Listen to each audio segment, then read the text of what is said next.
memorable night will this be for you and the fans?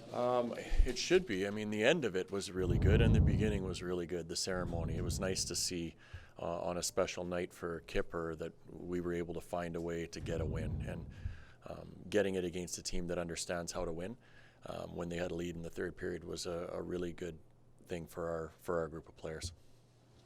This group, whether it's third period comebacks or obviously like a tough week for you guys this week and people were writing you off, people were almost expecting this group to quit, and there just doesn't seem to be any quit in the group of guys you have in the line. No, and then that's leadership. You know, when you look at it, Naz's goal, he's an older player again this time of the year, was a real big goal that got the building back into the game, which I think kind of helped elevate our team a little bit.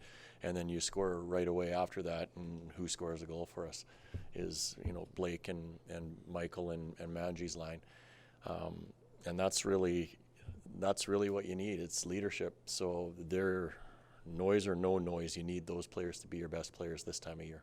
With the building, because like we all felt it. Yeah. You scored that goal and the energy was just there. Oh yeah, for sure. And it was a beautiful goal. I think that helps too.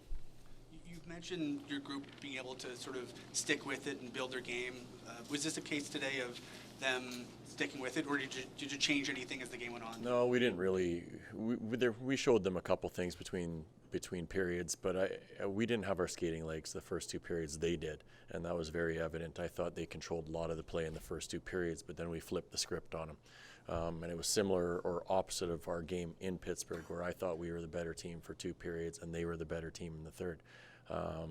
So tonight it's nice to get the win.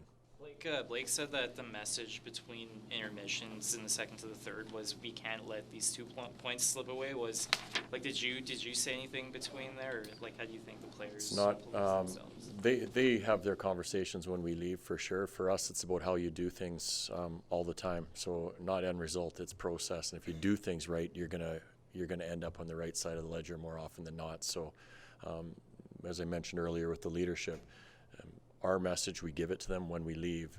Probably the more important one is what they do and what they say in the room. What did you make of Kuzmenko's game today? I thought he's working his way back from being under the weather. So there was a couple tougher shifts that you can see where he had a hard time getting his wind and his legs back under him. I can't imagine when it comes to leadership, Sharon Govich is the most vocal guy, but is he now becoming a guy who you just know you can rely on for those big moments?